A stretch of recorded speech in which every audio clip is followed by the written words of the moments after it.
Olá, turmas dos oitavos anos, tudo bem com vocês? Eu espero que sim, que todo mundo esteja tranquilo em casa, né? E agora vamos dar continuidade aí à nossa aula, né, sobre o processo de independência dos Estados Unidos, tá bom? Mas antes nós vamos fazer um pequeno resumo, né, dos últimos 2 vídeos que foi postado para vocês, né? E para que a gente possa aí meio que fazer uma síntese do que foi visto nesses 2 vídeos e dar continuidade, né? Nessa terceira parte do vídeo, nós vamos falar sobre a economia na colônia, né? Mas vamos fazer primeiro um resumo, tá bom? Então, no primeiro vídeo, pessoal, a gente falou da primeira tentativa de colonização da América do Norte pelos ingleses, né? Nós vimos que essa tentativa ela ocorre no século XVI, né? E o ano, mais especificamente, 1585, né? Aonde Sir Walter Raleigh vai ter a iniciativa de iniciar essa primeira colonização inglesa, né? Nós vimos também que essa primeira tentativa ela fracassa, ela fracassou, né? Ela não deu certo, ela não vigorou, e nós elencamos no vídeo 4 fatores que tentam demonstrar por que essa primeira tentativa fracassou.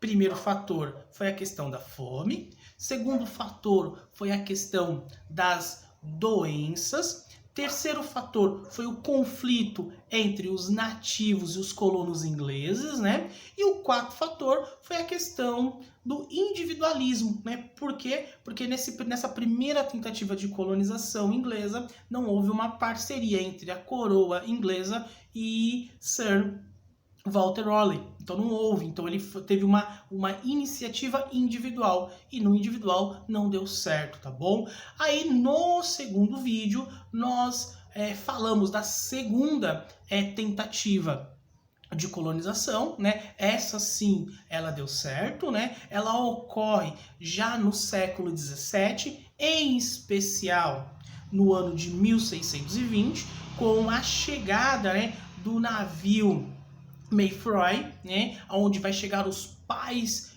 peregrinos, tá certo, pessoal?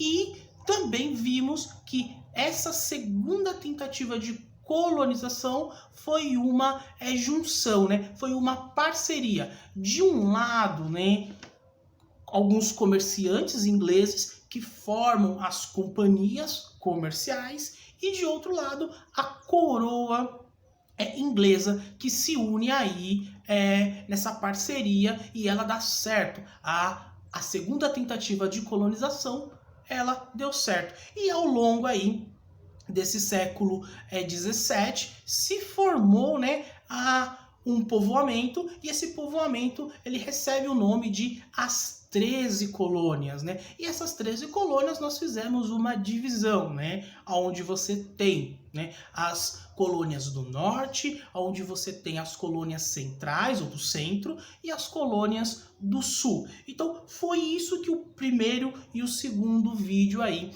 tentou mostrar para vocês, tá certo? Nessa terceira parte do processo de independência dos Estados Unidos, vamos falar um pouco da economia, né? Como foi o desenvolvimento econômico, né, dessas colônias, dessas 13 colônias, tá? Já de antemão, a gente vai precisar fazer uma divisão, né, uma separação entre as colônias do sul e as colônias do centro-norte, tá certo? Que serão as colônias centrais e as colônias do norte. Então, vamos dividir, porque essas colônias do sul, junto com as colônias do centro-norte, tiveram uma base de desenvolvimento econômico um pouco diferente, tá bom, pessoal? Então, a gente vai primeiro falar das colônias do sul, né? Das colônias inglesas do sul. A base, né, da economia das colônias do sul vai ser calcada em duas coisas. Primeiro, Você terá uma agricultura, né, de plantation. O que seria uma agricultura de plantation? Você terá uma grande fazenda produzindo um único produto para o mercado externo, ou seja, para o mercado de fora, a ideia da exportação. Então, os exemplos que eu dou que essas colônias do sul inglesas produziram, né, nessa ideia de plantation foram o tabaco, o algodão e o anil. Esses produtos serão vendidos para a metrópole, serão vendidos para a Inglaterra. Então, veja, a base econômica das colônias do sul está calcada, está baseada na plantation. E o segundo fator que eu citei é a mão de obra. Essa mão de obra, ela começa, né, em 1620 com uma mão de obra de servos, né, que colonos sem terra, que seriam servos, homens brancos, tá certo, pessoal? E ao longo do século XVII começa o que? A ser substituída, né, por negros escravos, homens negros que estão vindo da África na forma de escravos. Tem uma estimativa aí de que entre 1620 e 1680 chegou nessas colônias do sul aproximadamente 400 mil negros escravizados, tá certo, pessoal? Então veja, essas colônias do sul terão a sua economia baseada na plantation e na mão de obra escrava. Logo, a sociedade que se forma será uma sociedade escravagista e muito desigual, tá bom, pessoal? Aí, isso foi nas colônias do sul. Já nas colônias do centro-norte, o desenvolvimento econômico será muito diferente e será baseado em 3 fatores. Primeiro fator, a pequena propriedade vai ganhar força. Então, nas colônias centro-norte não haverá, ou haverá muito pouco, grandes fazendas. A grande quantidade, a maioria das propriedades serão de propriedades pequenas, tá bom?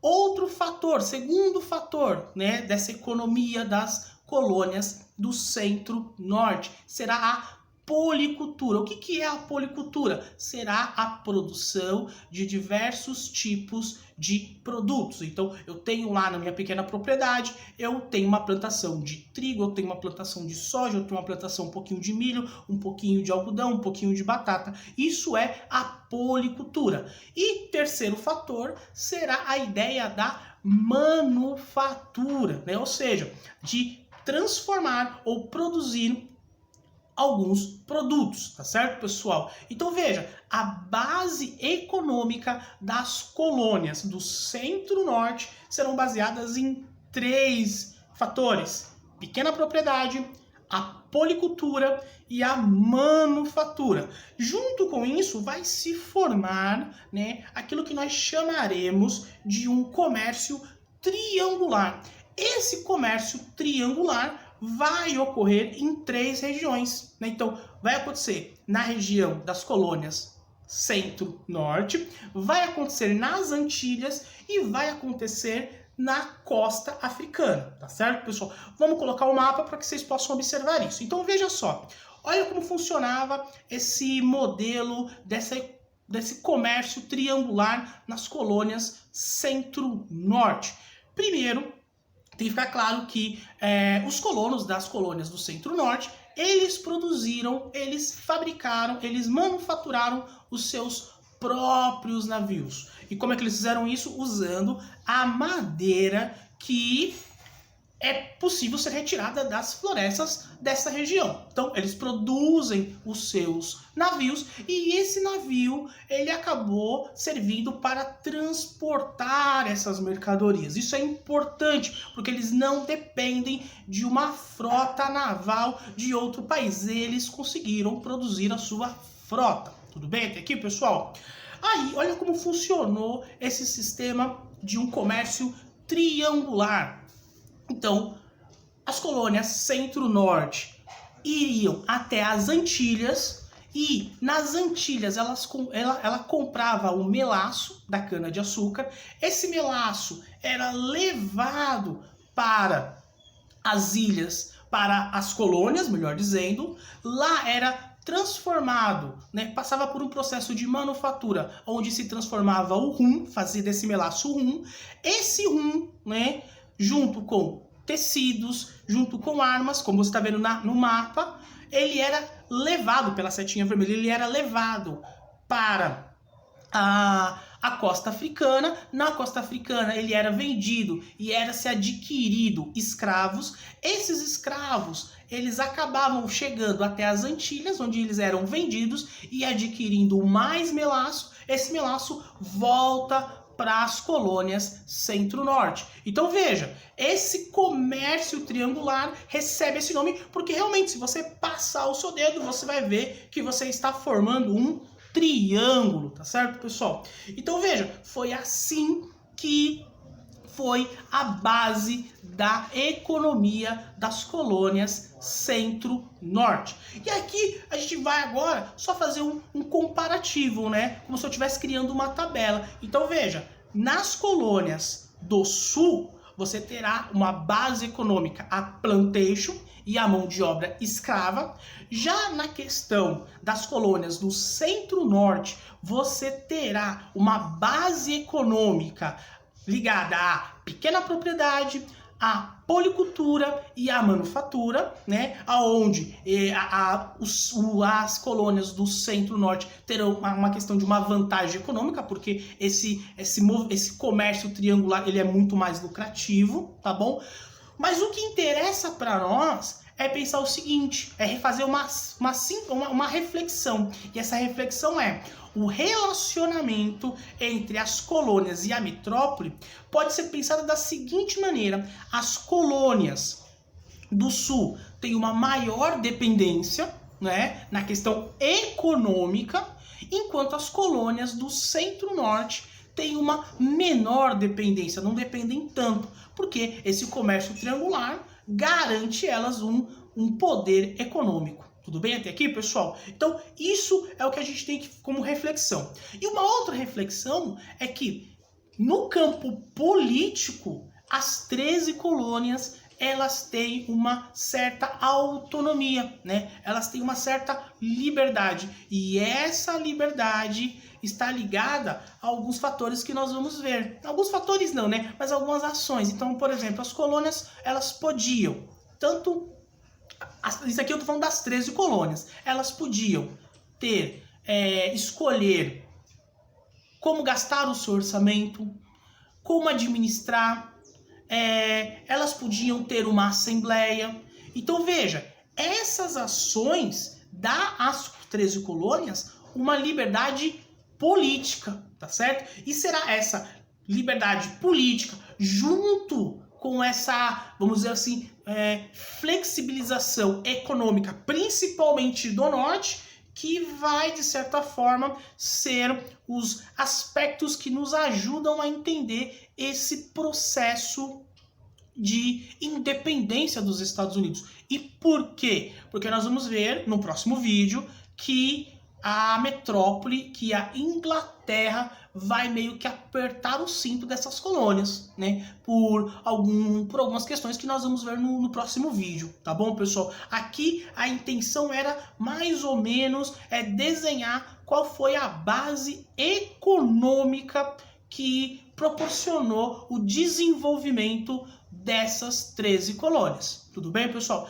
Então, eu espero que vocês tenham gostado do vídeo, que vocês compartilhem, assistam, façam lá a leitura, vê se tá batendo com o que tá escrito, e aí, quem gostou, deixa um comentário para nós, e quem não gostou também deixa um comentário, porque é através das críticas que nós vamos aí nos aperfeiçoando. Pessoal, um abraço e até a próxima!